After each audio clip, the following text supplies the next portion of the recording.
hi hagi un canyar, ahí, ja sabeu que és un indicador d'aigua, però d'aigua, diguem, variable en general. Aigua que en un moment donat pot vindre molt forta, una riuà, i en altres èpoques no tindre pràcticament res. Són plantes que resisteixen a lo que són les variacions, que no necessiten tindre aigua contínuament als peus. Tenen una capacitat de resistència extraordinària. Baix tenen el que es diu un rizoma, que és una tija, un tall, un tronc, diguem així, horitzontal, del qual van eixint periòdicament el que són les canyes. En cas de ser arrossegat, on caiga un tros de rizoma, tornaran a créixer les canyes.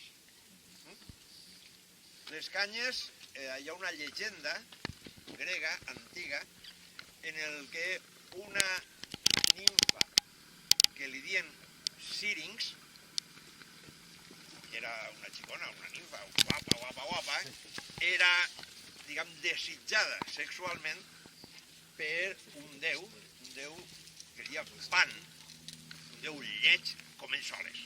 Tan lleig que quan apareixia la gent pegava un crit i ja ho feia la paraula de pànic. Tan lògica, que era un tio lleig en ganes.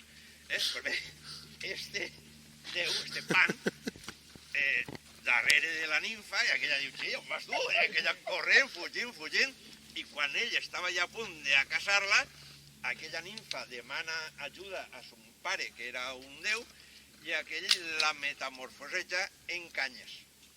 O sigui, ahí està Sírings. Pan diu, che, està desaparegut aquí del canyar. I abraçat al canyar, nota com el vent al passar fa un so agradable i ell agarra, talla les canyes a diferents altures, efectivament, i va inventar aquesta flauta, que es diu la flauta de Pan, que és la que reconeixereu molt fàcilment amb els xiulits de lo que eren abans l'esmolador. Veritat que sí? Aquesta flauta de Pan fa referència a aquest déu, i Sírings és el que va fer aquestes canyes, i de fet la siringa és també un instrument musical.